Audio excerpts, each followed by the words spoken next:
Hello, and welcome back to another great episode of the Avoid Crisis podcast.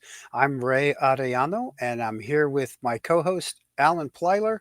Alan, Happy New Year, and welcome back after the holiday break. And you as well, Ray. And why don't you introduce our guest here today?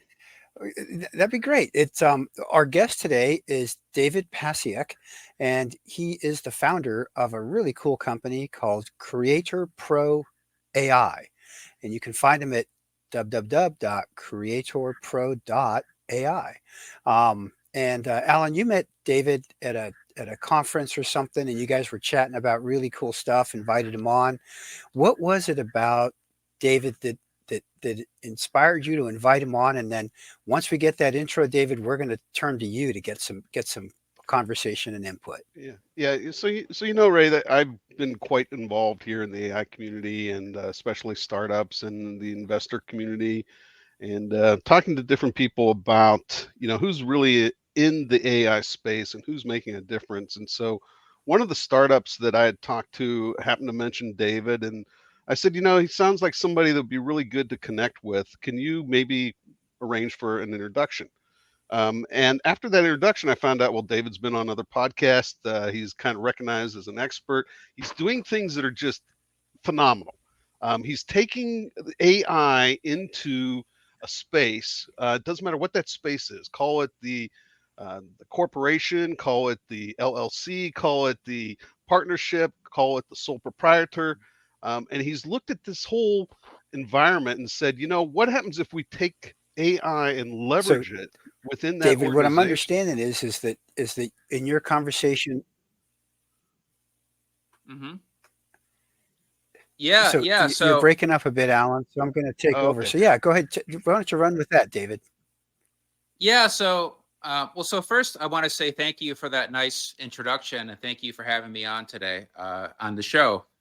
Um, so, with my approach on Creator Pro, I took a different approach than a lot of people in AI. A lot of people in AI, I would say, focus on AI as a technology, right? We have to develop all these new features. We have to learn how to engineer prompts. And of course, that makes sense because the people who are developing AI are coming primarily from that background. And that's kind of how also we've been kind of socialized our entire lives to think about AI as a technology. What I found is that actually when you're learning how to use AI, you're actually you're actually using more of a collaboration and communication skills. So if someone is running a business or they have a team, you're learning how to do things like project management. You're learning how to communicate your needs. You're learning how to shape expectations and craft the flow of narratives or creating proposals or creating all different types of strategic documents. And what I found is that when I've been working with people in doing AI trainings and in developing AI models, I found that the biggest obstacle that a lot of people have in terms of learning how to use David, I think you AI. froze up a bit there. So I think I last heard is when you're working with people. Hey Ray, I think it's on your side actually. I'm hearing David and Alan all right. Yeah, let me Yeah. let me ask you a question, David, because I know we go back and forth on some of these things. Sure. And one of the things I wanted to maybe have you talk about, I know that you talk about collaboration and communication, and you Yeah. talk about leveraging the individual or the organization, the entity, and you mentioned 10x. And hmm so the idea was that you personally felt as though you were almost 10 times levered of yourself. And by the way, I ended up Absolutely. thinking about that. And I called my mother because I was telling her, this is really exciting. You got to listen to the podcast. It's going to be 10x for me. I'm going to be bigger and better. And she goes, if you're going to be that much bigger, maybe you shouldn't come over for dinner as much. So, yeah. Well, I mean, you can think about AI in this way. We have these models that are basically trained on the collective intelligence, collective knowledge of all of humanity. I mean, they've literally ingested the entire internet and have started to kind of consolidate and allow you to tap into that knowledge. And so imagine if you're running a business, instead of having to like you would normally have to delegate things, and you have like a big team, and then you send something to them, and then they kind of come back to you later, and you have to sort of manage all of those different types of expectations. With AI, with something like ChatGPT or Claude or these different platforms, you now have the direct access, the direct ability to tap into that collective knowledge of humanity, of all these expert roles, just immediately. So you don't have to wait for someone to get back to you. You can immediately express your needs. You can immediately go after what you need, and then you get that back instantly. What I found, you can talk about things like 10x productivity, you can talk about creativity, you can talk about innovation, all that sort of stuff. But all that stuff, it sounds great, but the biggest transformative impact that I've experienced with AI is that when you're able to 10x everything, when you're able to do in a matter of hours or days what used to take you weeks or months, that is just so incredibly empowering. It's not just about the productivity and the results. It's like, oh my gosh, I am now able to accomplish in a day that what used to take me, weeks or months. And when you have that, it's like this glass ceiling has been kind of removed, and you feel this kind of limitless potential. And that to me is what's been the most exciting.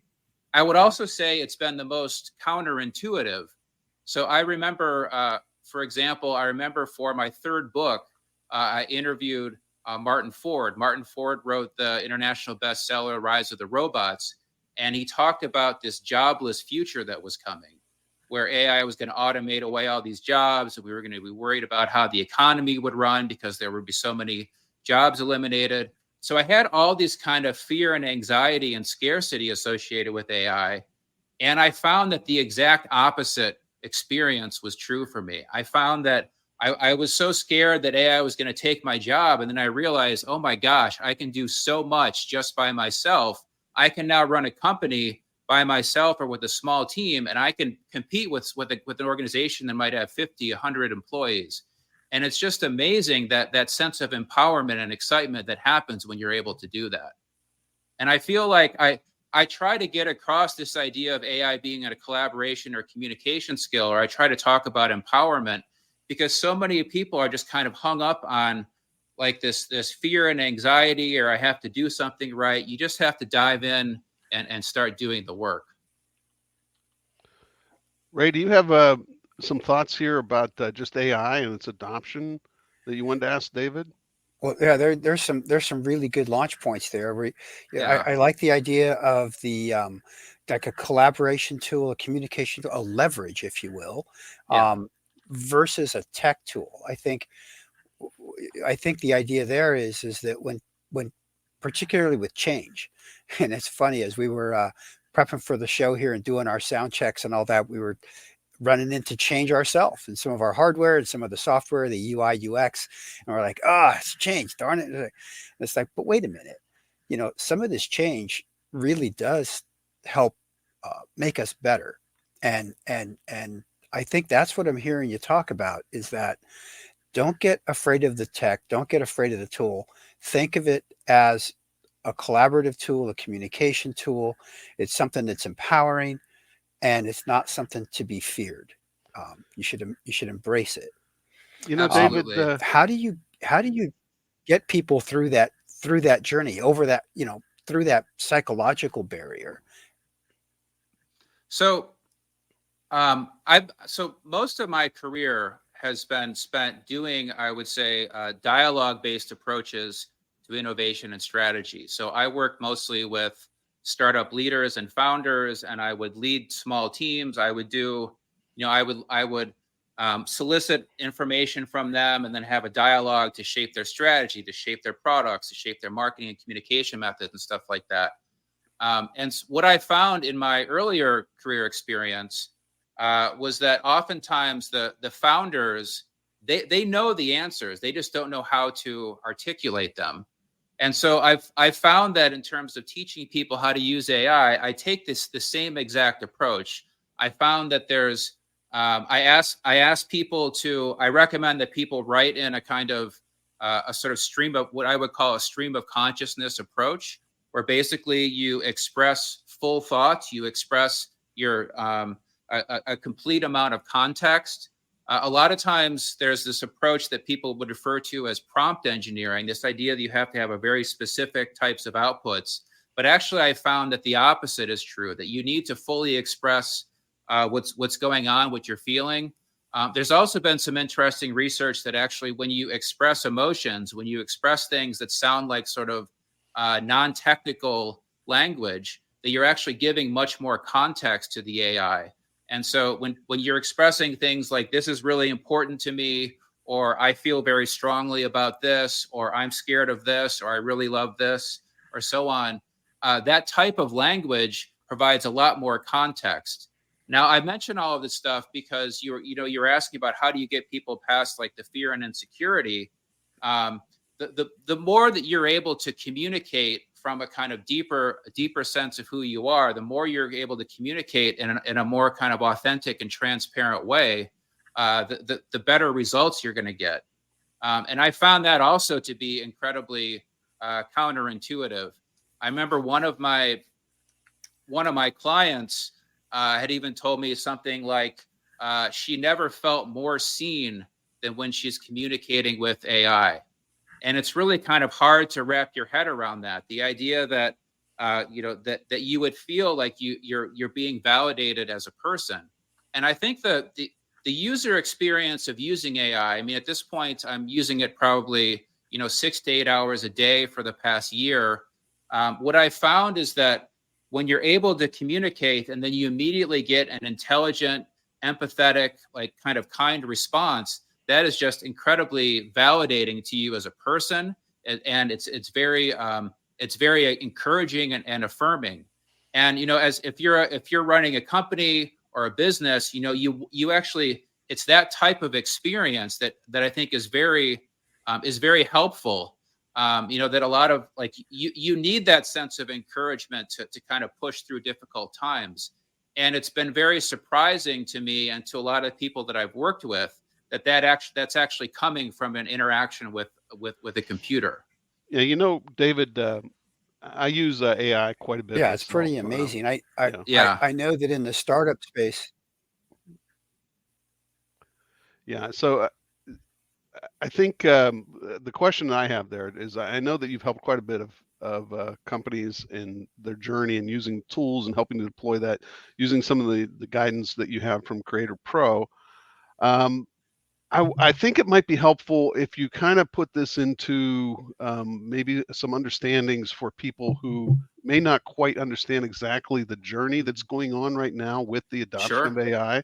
And I think maybe you can, go back to maybe your upper level studies from Princeton and put in some perspective there from a historical point of view, and just, talk about maybe like, what's this look like in, we have this life as we knew it before and what we're going to know in the after with AI.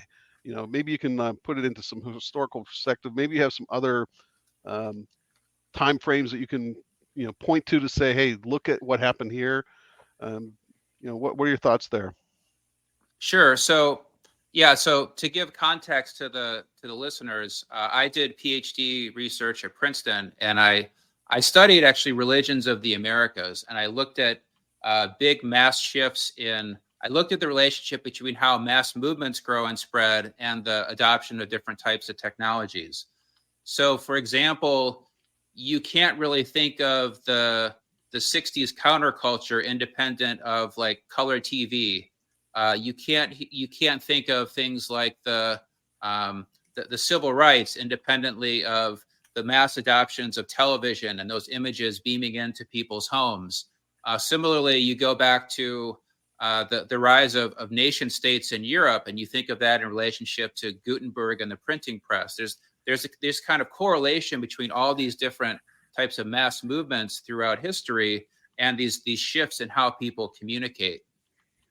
And we can see even the last like sort of 20 years how much the average how much life as we know it has shifted in relationship to the adoption of the internet, then social media, and then smartphones, and now we have AI. I think AI will be the most significant shift that we're going to experience in our lifetimes. There's this quote from Jack Dorsey, one of the co-founders of Twitter. He says that basically the best technology disappears into the background. And so right now, imagine we're talking about AI this and AI that. I think, for example, when I was growing up, there was a time when newscasters would go live via satellite, right? And of course, they don't say that anymore, right? The via satellite just kind of disappeared into the background. What we're going to find over the next 10, 20 years, AI is going to be started. It's going to start integrating into everything. It's going to start disappearing into the background. You're going to be able to get recommendations for products. You'll be able to have AI agents that are out there looking for things on your behalf. That's going to change the nature of how we buy and sell everything, right? You won't have to worry about going to the stores or doing shopping for yourself. You'll be able to have agents do that.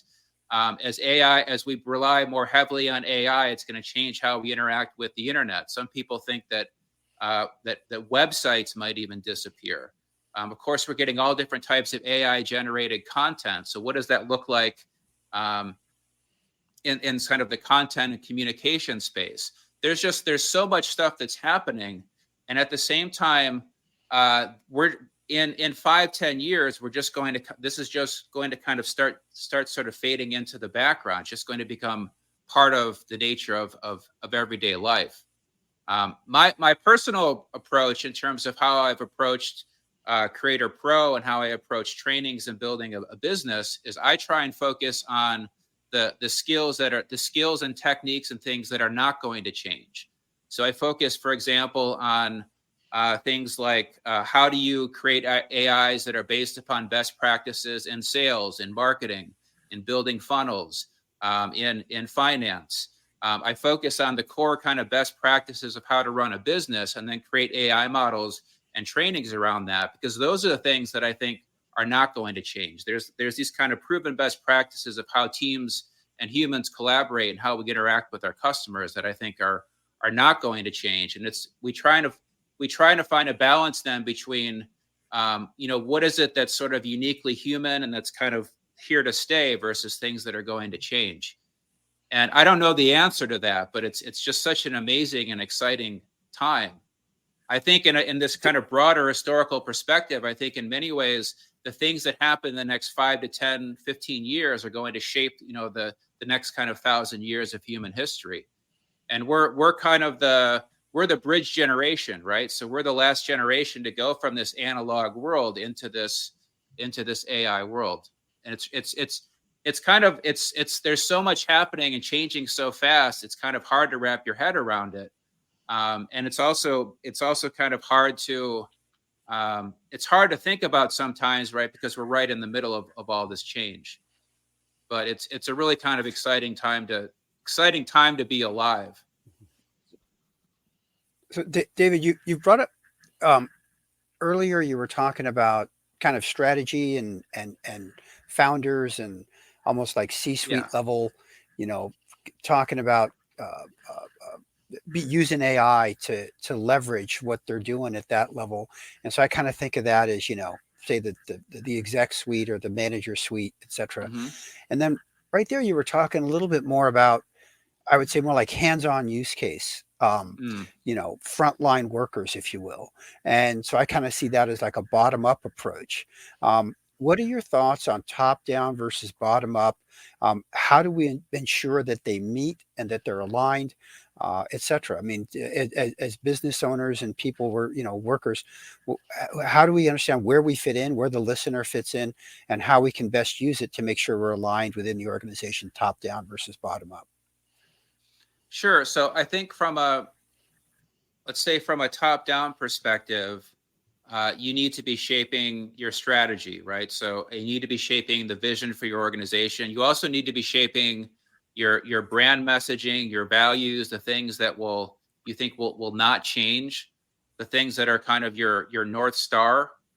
I always feel like there's a lot of talk about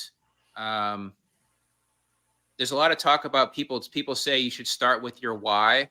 Your why actually emerges from the problem you solve and from your target audience. So why do I exist? Well, I exist to solve these particular problems for these particular types of people.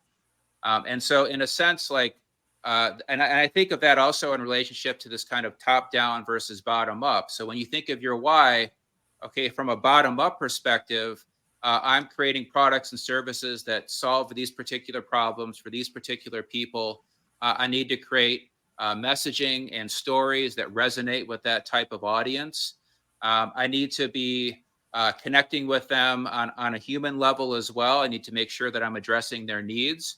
I also think that there's what I call functional and emotional benefits of the types of things that you offer. So functional benefit for me would be something like I help you to 10x your productivity. I help you to have better results. I help you to do all of these things in a more kind of seamless way with creativity, innovation, stuff like that. An emotional thing would be the types of things that I was talking about earlier. I help empower business owners. I help empower founders and empower teams, and that sense of cohesiveness as a team, of being able to accomplish more together. David, one of the things that we talked about was this shift from what we know as the internet today, where you're going to a website and you're going to click on something, and the action response methodology is really, I'm looking, I'm clicking, I'm making things happen, I'm logging in, I'm trying to get to something, and that's going to be shifting with AI to the use of natural language. And what does that mean to be human? And what does it mean as far as, your personal assistant or just your interaction in the home or interaction in the workplace whenever you're using natural language to replace some of this, mouse click that we have now? Yeah. So, I mean, natural language is basically becoming the interface of technology. So you can express in words what you want to an AI model, and it will then be able to go out and act on your behalf. The thing that's really kind of hard to wrap our heads around, I think, with AI is that in 5, 10, 15 years, someone could even become the CTO of a tech company and not even know how to write a line of code. That actually things will get to a point where you will be able to articulate exactly what you need, and the AI models will be able to build that on your behalf. So what does that do to the structure of society? You think of like the current way things are. You think of these massive technology companies that have all of this power. You think of all the specialized knowledge and skill sets that are associated with developing programs and engineering and stuff like that. That power is now going to be available to anyone. We wonder then if anyone can create an app or a product, what does that do to the marketplace? Does it get flooded with ideas? What does it mean to innovate when these things are accessible to everyone? Also, when you think of this idea of not visiting websites anymore, it could how do companies have to communicate when they're not trying to have things like scarcity-based marketing messaging and fear and you have to buy this or you're going to miss out, or you have to get this or your life is over, when they have to have more kind of transparent value-based communications with their customers, because an AI isn't going to fall for that scarcity stuff, right? It's going to go out and act on your behalf. So I like to think this kind of goes back to the top down, bottom up stuff.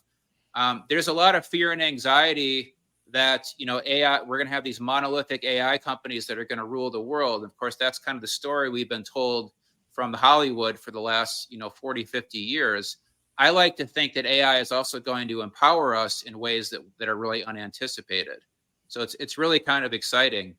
And natural language, to go back to your question, is really kind of at the core of that. I mean, like someone like myself, I came from a humanities background. I'm not a developer. I actually used AI to learn how to create apps, and I've been developing apps. I've been developing AI models. I've been using AI to basically, like, I ask AI what it needs to train itself, and then I end up creating that as an output, which is really kind of fascinating. It's really interesting to hear about new products and just thinking about all the startups and the opportunities there. Last night, just because it's here in San Francisco, I was at J.P. Morgan Healthcare Conference, talking to a number of different people and startup investors and also people who are in the venture capital space, private equity.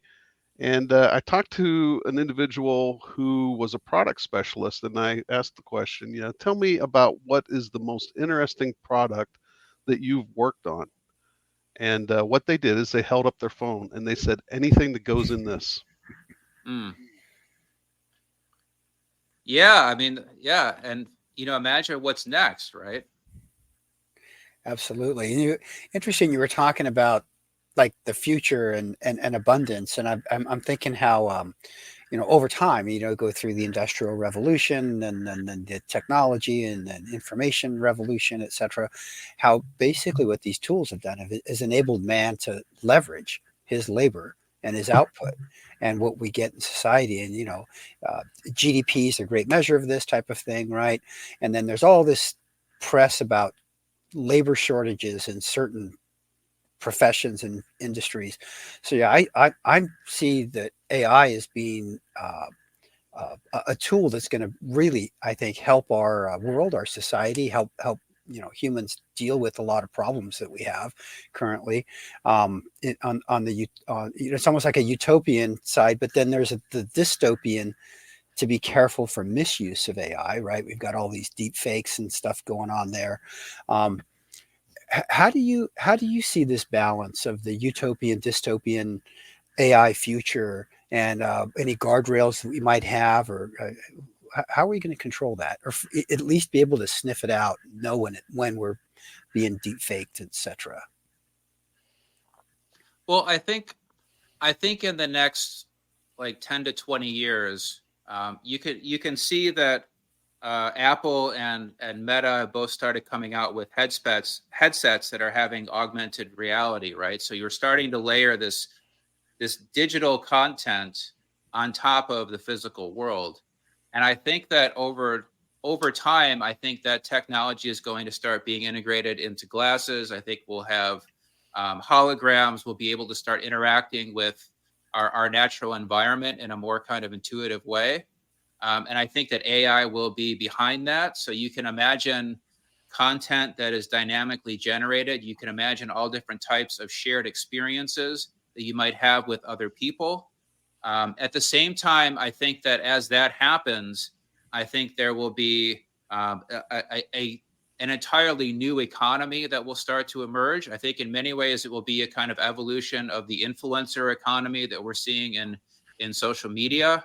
And so when I hear people talking about things like AI is going to replace all these jobs, I appreciate that, but I also feel like AI is going to create an entirely new class of jobs.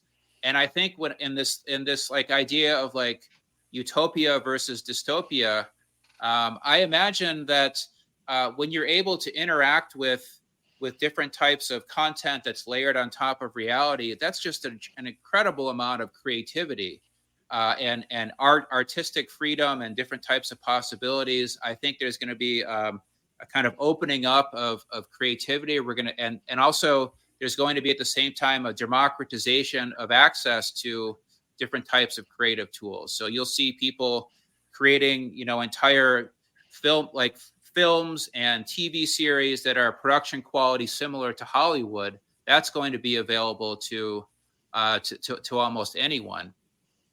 So there's certainly a lot of I think justified fears and anxieties around what happens when these kind of giant AI companies have a sort of monolithic presence, especially if they become entrenched in government. I appreciate that, but I also feel like I want to focus on this kind of bottom up possibility of possibility and potential. I've got a question for both you, David, for your opinion, and Ray, your opinion. I want to go back to the early days of the internet because we're in an adoption cycle. And one of the things that ended up happening there is we had all kinds of startup companies that ultimately failed. And one of the metrics they pointed to at that time was the number of eyeballs they had. What metric should we be thinking about now in AI? That's a good question. Well, I think one of the things that we've learned over the last 20 years is that the metric of engagement has had a disastrous effect on society. So a lot of social media has been optimized around engagement, and engagement as a metric tends to translate into lots of rage, lots of like craving for instant gratification, lots of kind of knee-jerk reactions to stuff. I would like to think of some type of metrics that are more correlated with shift in emotional well-being, shift It tugs on in health emotions. and wellness. Yeah. I would like to think of metrics that are more correlated with the long-term benefits to humanity. I think there's been so much emphasis. It's interesting. Like it used to be. I remember going to tech conferences, and they used to correlate like device adoption with with health and growth of society. And now you find that the tech leaders are telling their kids that they actually want to restrict the amount of hours that they're spending with technology, right? So there's a lot of things, that assumptions that we thought were true over the last 20 years that have actually proven to not be so.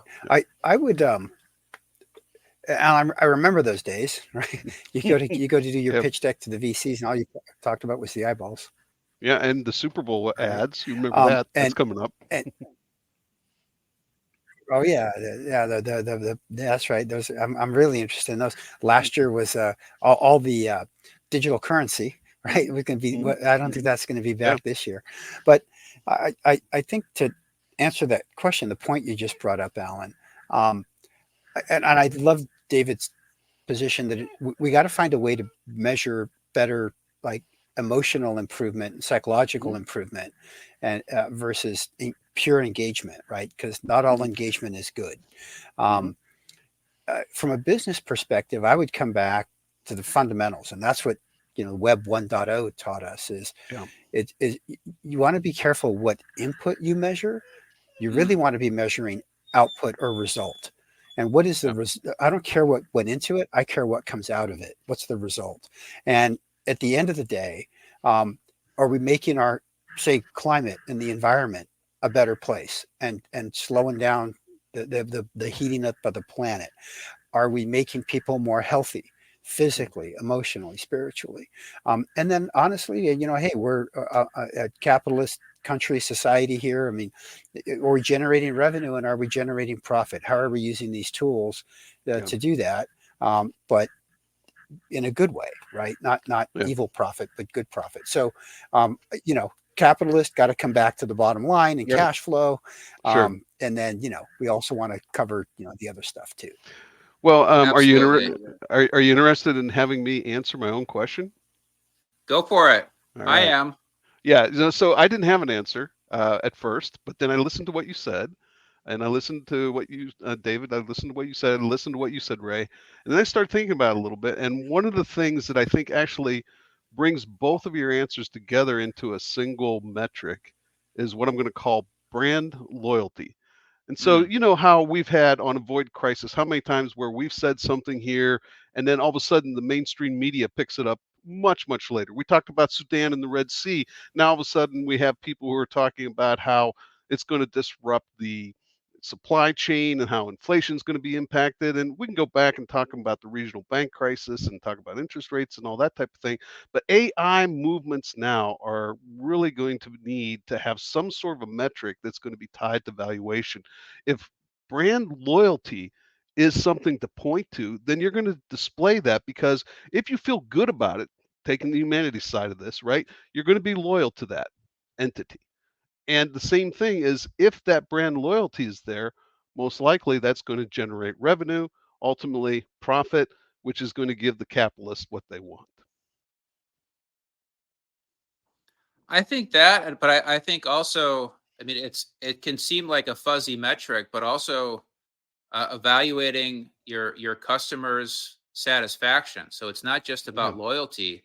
It's Yeah. how actually happy are they with you? I'm not saying eyeballs was fuzzy, you Yeah. know. I mean, it worked for certain, I mean, certain things Yeah. where there was enough engagement, enough eyeballs, it led to ultimately much more. And Yeah. but it is, all metrics are kind of judgmental in one way or another. Yeah. I want to also go back to something else because we've talked about a lot of the tools. There's one tool that I know that you've had a little bit more interaction with, and maybe this would just be good to kind of explain to our audience about Sure. how tools get used in AI, and that's your customized instruction path. Maybe you can talk a little bit about that with artificial intelligence tools and how you can provide the customized instructions. Sure. So um, you can think of custom instructions. Custom instructions are basically you're instructing the AI what to do. So when custom instructions initially came out as a feature, it was recommended that you would do things like you would say, um, you know, you would tell them who you are, and you would tell the AI about the types of responses that you want, and so you would customize it primarily, kind of like turning it into what people think of as like a persona. Like you Mm. kind of have it as be a act like a particular type of person or role. What I found with custom instructions was that I could actually do things like, let's say you want to build a marketing campaign, or you want to build a proposal or a brand, or you want to build a marketing funnel, or you need to create a financial model, or whatever it is. I realize that there are proven best practices for how to do those things, right? That come from different types of industries.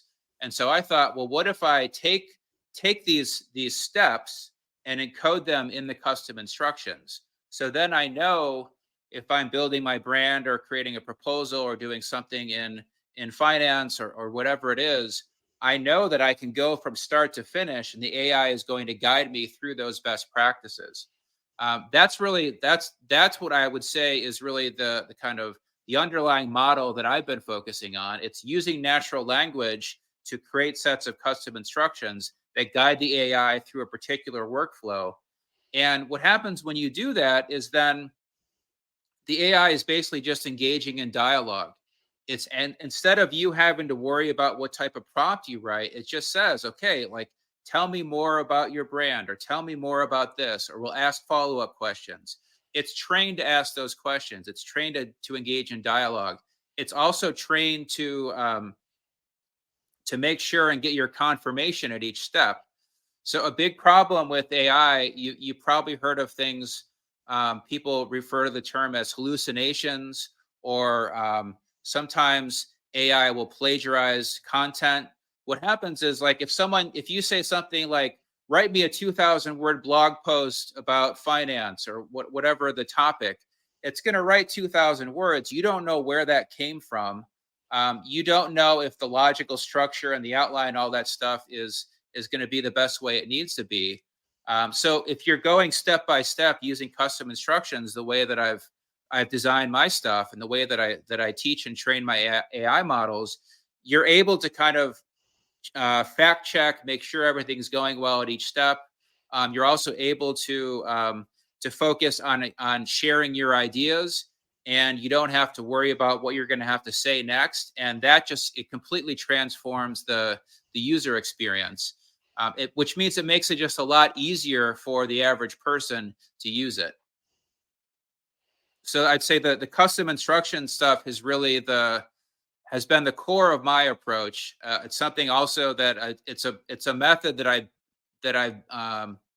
I've developed based upon the work I've been doing over the last 20 years. Ray, any other questions for David here today? So I'm not hearing you, Ray, but Looks like you're muted. yeah, I think. No, this has been great, David. Thanks for joining us on the show. Want to remind the listeners, if you'd like to engage with David deeper, the website is creatorpro.ai. You're going to see there that there's a couple of different ways to do this, like a video only, we help you do it or we do it for you kind of idea, of engaging with AI and using it in your work, in your practice, in your business, whatever that area would be. Thanks so much, David, for coming on the show.